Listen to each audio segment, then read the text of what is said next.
Kalau saya mah nggak usah ngejar-ngejar, merekanya ngejar-ngejar gue.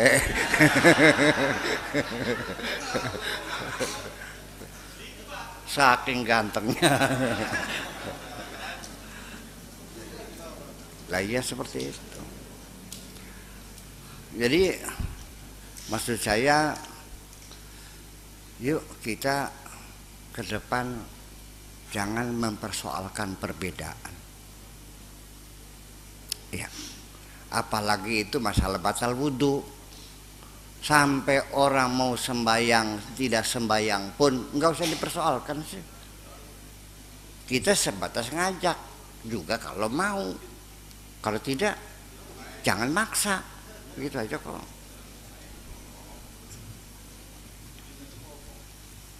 Iya. Pemahaman fikih orang sholat boleh dibunuh itu sudah harus ditinggalkan. Itu sudah bertentangan dengan hak asasi manusia. Fikihnya ada kan? Dibunuh kan? Gak masuk akal. Itu mah fikih. Itu fikih bukan agama. Kalau fikih bukan agama. Kalau fikih itu bisa direvisi, bisa dirubah, bisa disempurnakan. Karena fikih itu pikiran manusia. Kalau pikiran manusia, agama apa budaya? Ya sudah kau bertengkar. Ya berarti kamu nih nggak ngerti berarti. Iya, nggak usah dipertengkarkan. Kalau budaya silakan saja. Namanya selera bermacam-macam, tradisi bermacam-macam.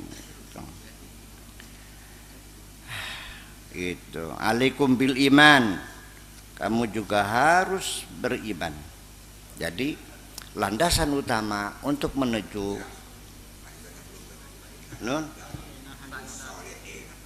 wa innaha da'bus salihin min qablikum, kan itu adalah tradisi orang-orang soleh zaman dahulu. Itu tradisi, kebiasaan yang dilakukan berulang-ulang.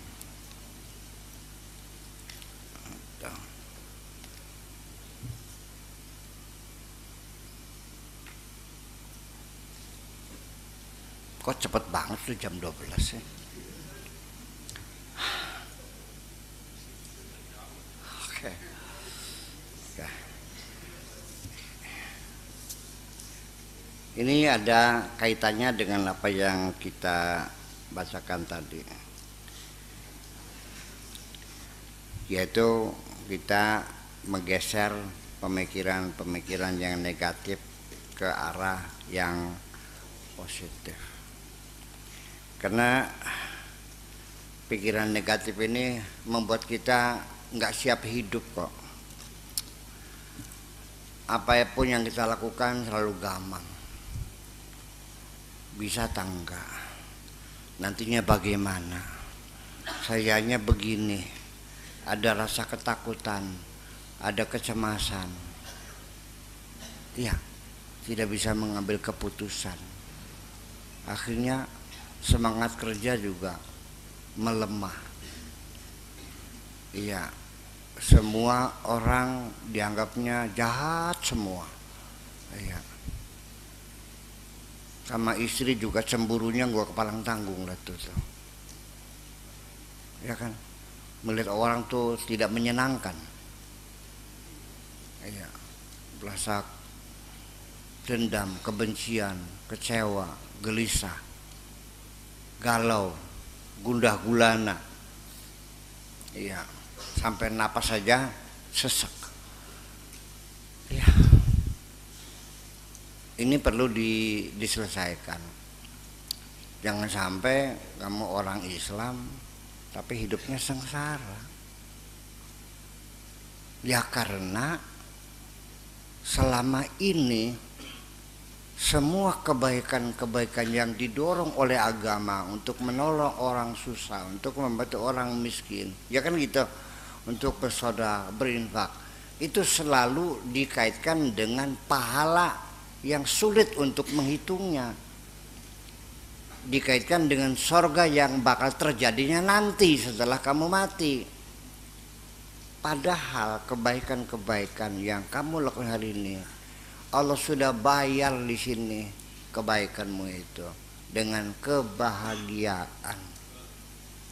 Bahwa setiap kebaikan yang kau lakukan itu akan membahagiakan dirimu sendiri. Hidupmu akan nyaman dan damai. Kalau nggak percaya, yuk kita buktikan, bereksperimen. Ini kan eksperimentalis, bukan paradigma biasa. Hari ini kamu mencuri atau bunuh orang, malamnya tidurnya enak nggak? Jantungnya berdebar tambah cepat enggak? Rasa takut mencekam enggak? Tapi kenapa setelah kamu berbuat baik, nyantuni anak yatim, atau mungkin sambil menangis, mengelus kepala anak yatim, kok kenapa kamu hidupnya tidak menjadi damai?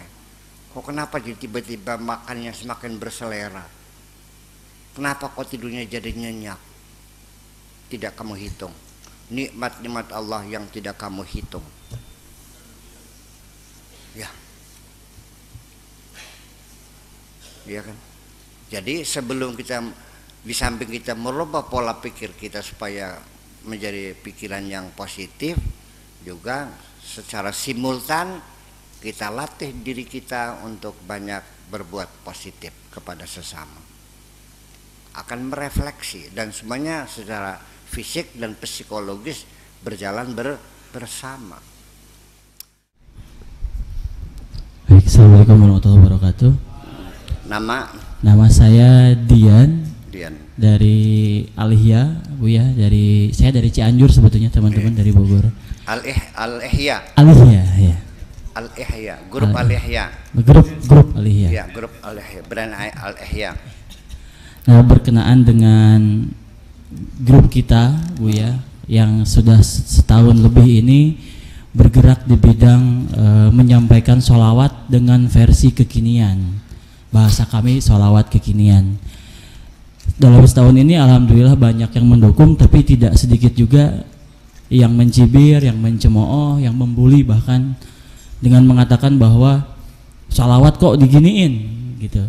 Terus saya selalu berdalih menjawab dengan jawaban bahwa selama ini diridhoi oleh Allah, ini akan terus berjalan. Tapi kalau Allah nggak ridho, ini pasti diberhentikan. Yang ingin saya tanyakan, apakah sikap ini sudah sesuai, sudah boleh, atau Buya sendiri ada pandangan lain soal sholawat dibeginikan oleh kami? Mohon pencerahannya, Buya. Terima kasih. Assalamualaikum. Ya, tadi sudah terjawab oleh puisi saya. Ya, apa saya bilang tuh? Nanti.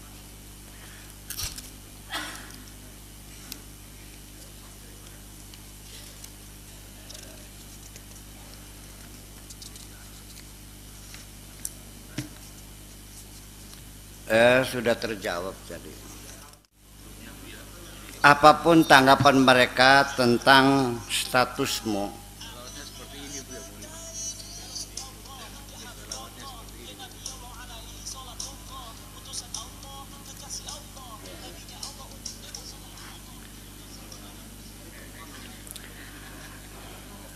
apapun anggapan mereka tentang statusmu, katakan dengan tegas, itu urusanku.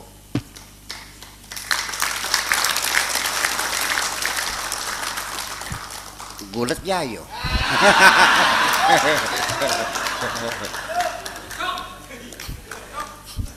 Ini sebetulnya kita perang pendapat. Ini orang berpendapat begini, ini begini. Yang benar mana kita tidak tahu. Itu saja kok.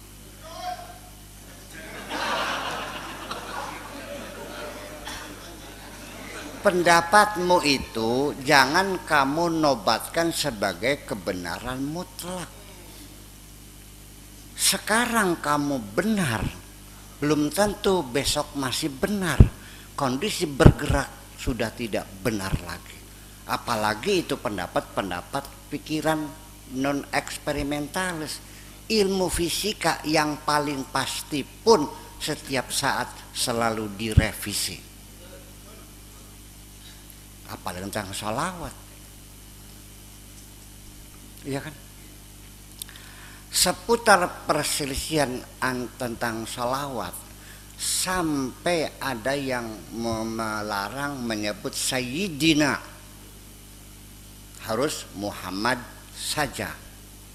Jadi Allahumma salli ala Muhammad, nggak boleh Allahumma salli ala, tidak boleh. Dalilnya ada nggak? Ada. La tusayyiduni, jangan kau panggil aku.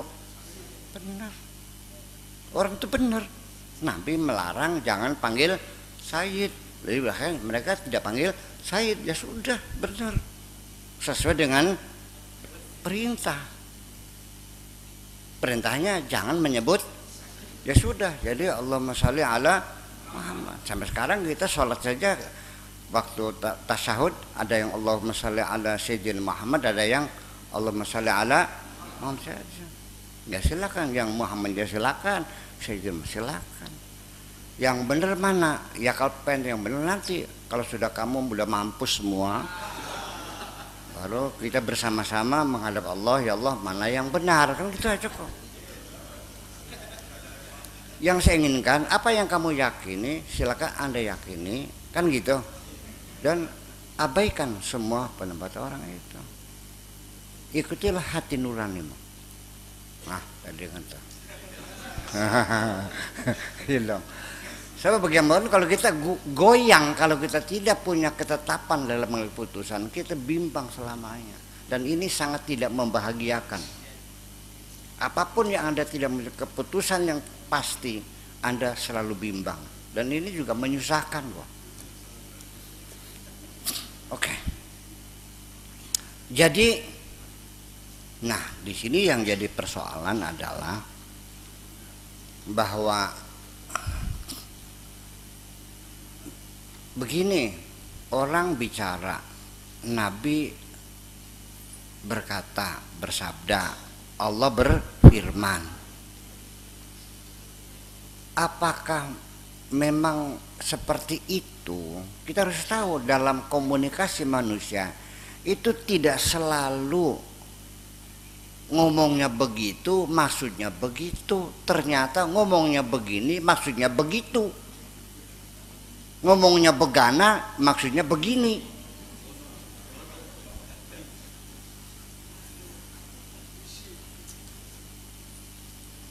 Terjadi enggak? Hampir komunikasi kita seperti itu. Iya kan? Apa betul Nabi melarang?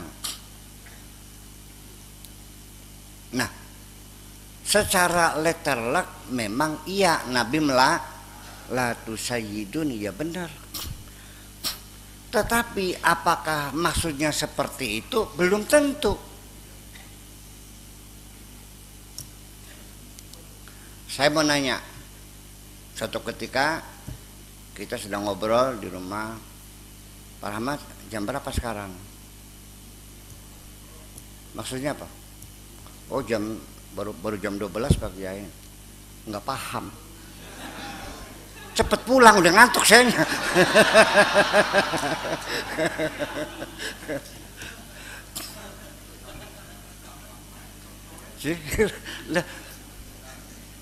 Ya rasa goblok sih kan.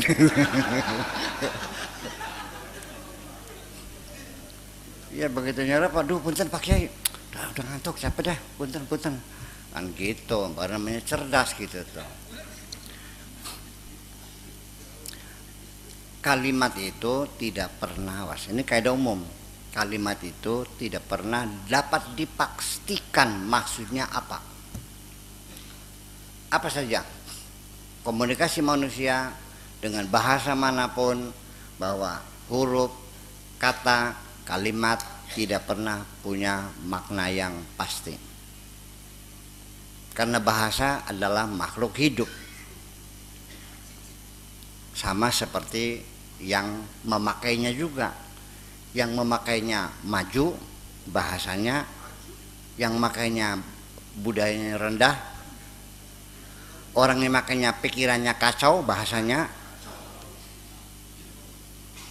Kalau pikirannya nggak jelas bahasanya, udah ini kada-kada omong, ini kada-kada psikolinguistik. Kalimat itu tidak mesti satu kata, kacamata, korek, manusia, binatang, tidak mesti maknanya itu seutuhnya. Rumah itu apa? Kita definisikan. Rumah adalah bangunan yang dibuat dengan sengaja untuk ditinggali oleh manusia. Oke. Saya pergi naik haji, kira-kira pulang rumah sudah dicat. Saya kasih uang cat sama tukang. Nih, beli cat 10 galon. Ya, dicat rumah ya. Begitu pulang dari naik haji, alhamdulillah rumah saya dicat semuanya, dari mulai genteng, kaca, tehal semuanya. Ini tukang cat ini dia memahami bahwa rumah adalah seutuhnya, jendelanya, kacanya, gentengnya, sampai tehelnya pun termasuk. Salah nggak dia? Tidak, hanya dia bodoh.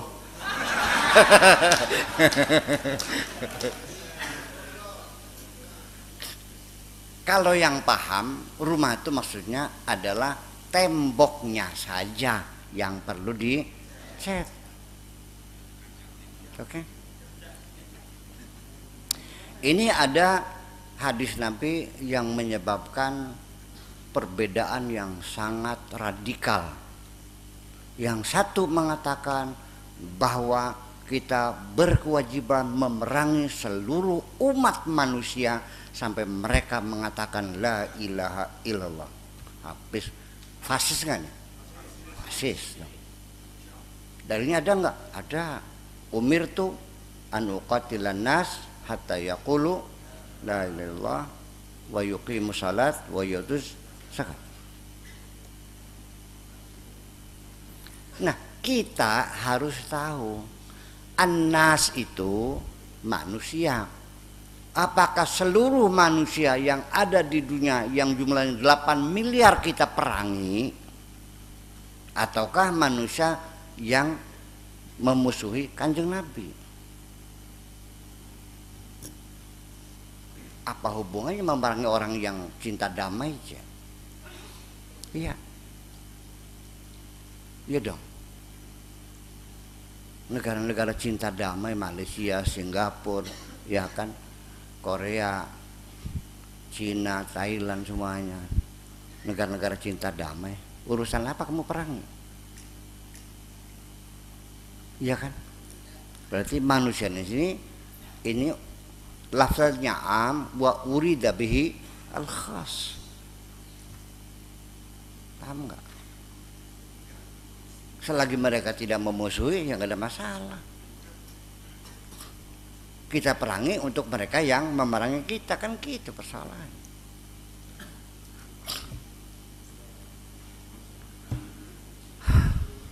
Paham begini? Itu jadi persoalannya. Dan itu banyak sekali kalimat itu dikatakan, tapi yang dimaksudlah sebagian. Kadang-kadang yang disebutkan sebagian, tapi maksudnya keseluruhan. Aku sudah lama nggak melihat batang hidungmu. Memangnya dicopot, dipotong itu. Artinya batang hidung itu maksudnya dirimu, kan gitu soal.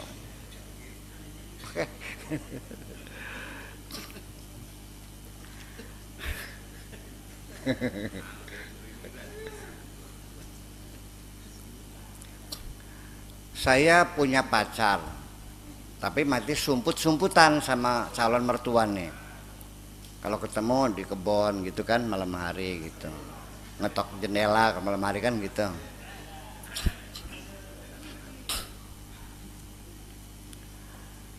Sudah lama aku tidak berkunjung ke rumahmu. Pernah masuk enggak? Enggak kok. Artinya berkunjung ke kebunmu.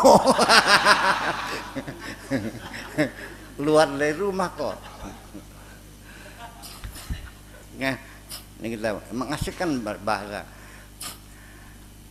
Nah, ketika Nabi mengatakan la tusayyiduni itu, apa maksudnya? Apa betul melarang Sayyidina?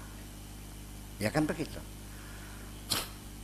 Saya sendiri kan kewalahan ini nih, melarang masyarakat.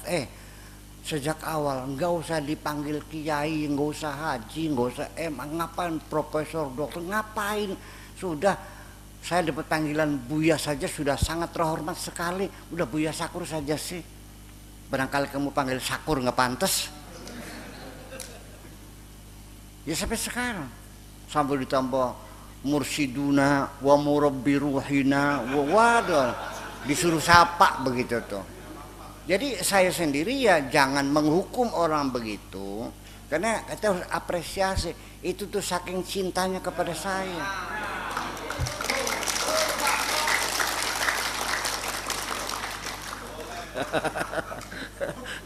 Lah iya dong, masa orang cinta dihukum gimana lagi? Ya itu. Oke. Kemudian setiap ucapan siapa yang berbicara itu tidak pernah punya kualitas yang sama, tergantung kepada kualitas orang yang berbicaranya. Profesor dokter berbicara, ya kan, tukang macul berbicara, sama nggak kualitasnya? Saya yang ahli dialog teater itu harus secara persis ketika kita mengkomunikasikan seorang lakonnya sebagai apa statusnya, bahwa saya harus bisa menyusun dialog sesuai dengan kepribadian seseorang lakon itu. Kalau dia dokter ya harus dengan bahasa kedokteran itu. Sebelum saya membuat satu dialog teater, maka saya harus belajar kedokteran dulu supaya tidak salah. Paham nggak? Nah jadi artinya bahwa ini yang ngomong siapa? La tusayyidinu. La tusayyidun yang ngomong siapa? Semakin kita mengenali kepribadian orang yang berbicara, semakin memahami apa yang dimaksudkan. Betul nggak? Karena orang berbicara akan berbeda, perbedaan faktor geografis, usia, kekayaan, jabatan, ideologi, dan sebagainya, itu akan membuat kalimatnya berbeda maknanya.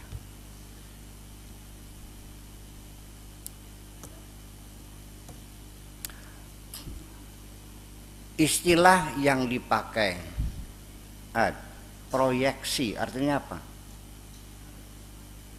Projection.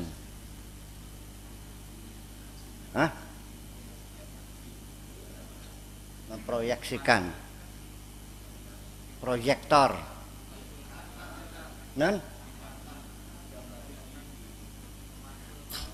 Ya, itu dalam dunia syuting proyeksi gitu. Dalam psikologi, proyeksi itu menyalahkan orang, mau dilawan, nggak bisa, ini istilah. Hakikat dalam ilmu fikih beda dengan hakikat ilmu tauhid, berbeda hakikat ilmu tasawuf, berbeda hakikat ilmu fisika, ya berbeda. Dan ini terjadi perebutan. Iya, itu, oke. Sekarang begini, kalau muter-muter lagi, ulang-ulang lebih nggak apa-apa deh. Kalimatnya sama, yang mengatakannya sama, tetapi dikatakan tempat yang berbeda, maknanya sama nggak?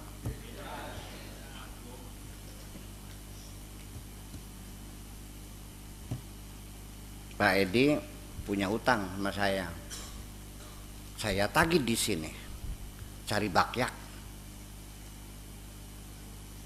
Jadi tolong dong dilunasin utangnya, masih 10 juta lagi dilunasin. Cari bakyak. Untuk apa?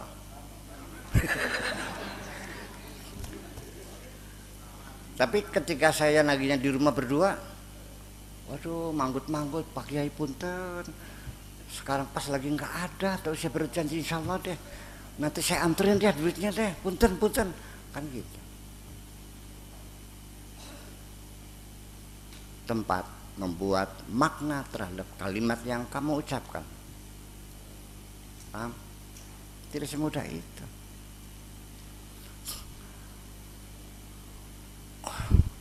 Kiai sama maling ngomong, beda enggak? Beda. Nah, makanya jangan terburu-buru mengambil kesimpulan. Tolong tanyakan dulu, Pak, maksudnya apa, gitu aja kok susah banget sih. Yuk kita hadirkan Kanjeng Nabi. Ya Rasulullah, lima tanhana bidzikri sayyidina. Kenapa? Katanya dong, hadirkan.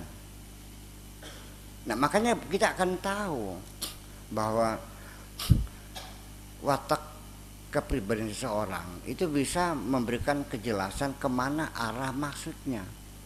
Itu aja kok. Ya, Nabi itu orang yang tidak pernah minta dihormati, ya kan? Allah yang mengatur, protokoler itu yang ngatur Gusti. Ya. Orang Arab simpang siur di depannya itu, Nabi ya ada masalah. Allah yang mengatur. Wala tuqaddimu baina yaday rasul, jangan simpang siur, jangan gelajak-gerijik di depan. Orang Arab bicara dengan suara lantang, Nabi diam saja. Allah yang melarang, wala tarfa'u aswatakum fawqa sautin Nabi, berbicara jangan lebih keras dari Kanjeng Nabi, kan begitu. Jadinya Nabi itu orang yang tidak pernah menuntut penghormatan. Betul? Nah, seorang MC, Master of Ceremony biasa, acara yang keempat akan disampaikan tausiah oleh murabbi ruhina wa mursyiduna wa syekhuna al-alimul allama fadilatu syekh Kiai Haji Profesor Dr. Abdul Syakur Yasin Ema. Pala saya langsung nyut-nyut pala nih. Saya panggil, Neng, nggak usah panjang-panjang deh, bikin malu saya aja. Udah namanya aja deh. Baik Pak Kiai. Akhirnya saking taatnya nih, sekarang saatnya tausiah oleh Syakur.